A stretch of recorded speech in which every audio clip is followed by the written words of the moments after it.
Hello everyone, আজি আমি class 10 অসমীয়াৰ পদ্যাংশৰ কিছুমান কমন আৰু ইম্পৰ্টেণ্ট কুৱেশ্যন ডিছকাছ কৰিম আজিৰ এই ভিডিঅ'টোত। তো ভিডিঅ'টো শেষলৈকে চাই থাকিবা।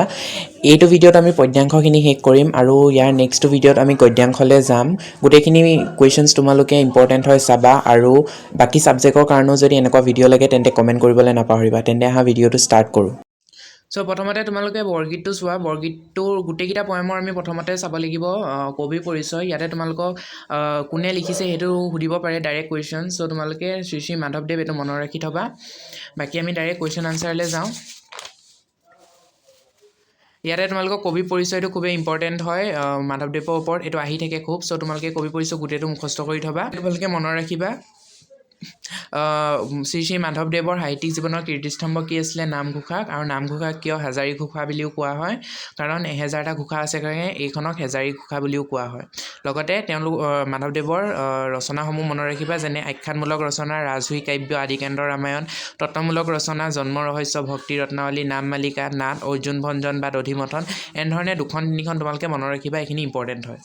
নেক্সট তোমালোকে শব্দ অৰ্থকেইটা মনত ৰাখিবা, যে মানে আগৰ দিনৰ শব্দ আৰু অৰ্থকেইটা মানে যেনেকৈ চুৰ ধিয়াই মানে ধ্যান কৰা, নিগম শাস্ত্ৰ। এনেধৰণে তোমালোকে এইকেইটা মনত ৰাখিবা। নেক্সট বৰগীতটো মনত ৰাখিবা আৰু লগতে ইয়াতে তোমালোকে খুব সুধিব পাৰে 1 নম্বৰ তোমালোকে শংকৰদেৱ আৰু মাধৱদেৱে ৰচনা কৰা বৰগীতৰ সংখ্যাটো সুধিব পাৰে। চ' এইটো ইম্পৰ্টেণ্ট হয়। লগতে খুব বেছি ইম্পৰ্টেণ্ট আৰু কমন কুৱেশ্যন বৰগীতৰ লক্ষণ তোমালোকক 4টা লক্ষণ সুধিব পাৰে 2 নম্বৰৰ কাৰণে। চ' তোমালোকে ইয়াত এটলিষ্ট 4টা তোমালোকে মুখস্থ কৰি থৈ দিবা।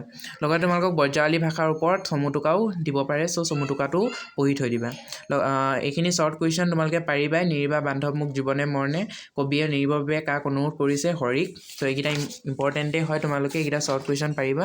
নেক্সট বৰগীতৰ মূল ভাৱটো সোধে আৰু ৰচকৰ চমু পৰিচয় মানে কবি পৰিচয়টোকে। চ' এই দুটা ইম্পৰ্টেণ্ট হয়। ব্যাখ্যাৰ ভিতৰত তোমালোকে কটো চাবা আৰু গটো চাবা। এই দুটা খুব ইম্পৰ্টেণ্ট হয়। আৰু লগতে তোমালোকে 6 আৰু 5টোও চাবা। এইকেইটাও ইম্পৰ্টেণ্টেই হয়। এই 6টো বেছি ইম্পৰ্টেণ্ট, তোমালোকক 4টা লক্ষণ সোধে। নেক্সট আমি জিকিৰটো চাওঁ। জিকিৰৰ ৰচক কোন? আজান ফকীৰ। এইটো মনত ৰাখি থবা তোমালোকে। নেক্সট কুৱেশ্যন আনচাৰলৈ যাওঁ। কুৱেশ্যন আনচাৰ ভিতৰত তাৰে আগতে তোমালোকে কবি পৰিচয়টো অকণমান পঢ়ি থবা। মাজৰ পৰা কুৱেশ্যন আহিব পাৰে। তোমালোকে কবি পৰিচয় দিব, মানে যিকোনো 2টাৰ ভিতৰত এটা লিখিব লাগে। চ' তোমালোকে এইটো স্কিপো কৰিব পাৰা যদি 4টা পঢ়ি গৈছা, আৰু 4টা পঢ়ি গ'লেই হ'ব। তোমালোকে 5টা পয়েমৰ ভিতৰত যিকোনো এটা আহিব। কিন্তু শ্ৰী শ্ৰী মাধৱদেৱ আৰু চৈয়দ আব্দুল মালিকৰ অহা বেছি দেখা যায়। চ' সেই দুটা ইম্পৰ্টেণ্ট হয়। অকণ চাই থবা ভালকৈ। নেক্সট তোমালোকে শব্দাৰ্থ গীতাটো চাবাই। লগতে ইয়াত তোমালোকক জিকিৰৰ সংজ্ঞা বা জিকিৰ কি বুলিও সুধিব পাৰে। চ' তোমালোকে ইয়াৰ পৰা পঢ়ি থৈ দিবা।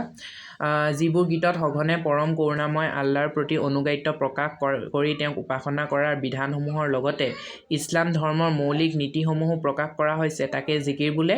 জিকিৰসমূহত ইছলাম ধৰ্মৰ মূল ভাৱ আদৰ্শ, কলিমাৰ মহত্ব, ইহকাল আৰু পৰকাল কৰণীয় কৰ্তব্য, মানৱ জীৱনৰ ক্ষণস্থায়িতা, ব্যৱহাৰিক জীৱনৰ নানান উপাদায় কথা ইত্যাদি প্ৰকাশ কৰা হৈছে। চ' এইটো তোমালোকে পঢ়ি থবা, ইম্পৰ্টেণ্ট হয়। নেক্সট চমু কুৱেশ্যনছো তোমালোকে পাৰিবাই। ইয়াৰ ভিতৰত 3টো ইম্পৰ্টেণ্ট হয় খুবেই। আৰু ব্যাখ্যাৰ ভিতৰত তোমালোকৰ কটো ইম্পৰ্টেণ্ট আৰু গটো ইম্পৰ্টেণ্ট।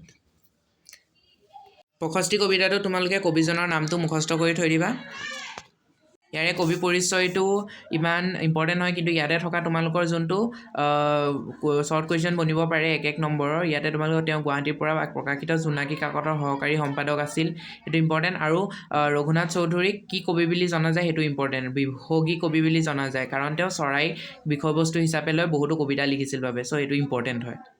নেক্সট তোমালোকে চমুটোকাটো চাই ল'বা কবিৰ, কাৰণ তোমালোকৰ আহে বুলি ক'লোৱেই। চ' এইটোও দিব পাৰে, নহ'লে তোমালোকক চৈয়দ আব্দুল মালিকো দিব পাৰে, আৰু নহ'লে শ্ৰী শ্ৰী মাধৱদেৱ। চ' তোমালোকে এটলিষ্ট 3টা পঢ়ি থৈ দিবা, তেন্তে তোমালোকে কমন পাই যাবা। তাৰে ভিতৰত শব্দ অৰ্থ কিছুমান আহে, যেনেকৈ ক্লেট, কুচুম, এইকেইটা ইম্পৰ্টেণ্ট হয়, চাই থবা। নেক্সট শ্বৰ্ট কুৱেশ্যনকেইটা তোমালোকে জানিবা। ইয়াতো তোমালোকৰ কুৱেশ্যন আছে। ৰঘুনাথ চৌধুৰী কি কবি বুলি জনা যায়? বিহগী কবি বুলি জনা যায়। কবিতা পুথি 2খনৰ নাম লিখিব কৈছে। চ' এইকেইটা তোমালোকে ভালকৈ পঢ়ি থবা। নেক্সট লং কুৱেশ্যনলৈ যাওঁ আমি।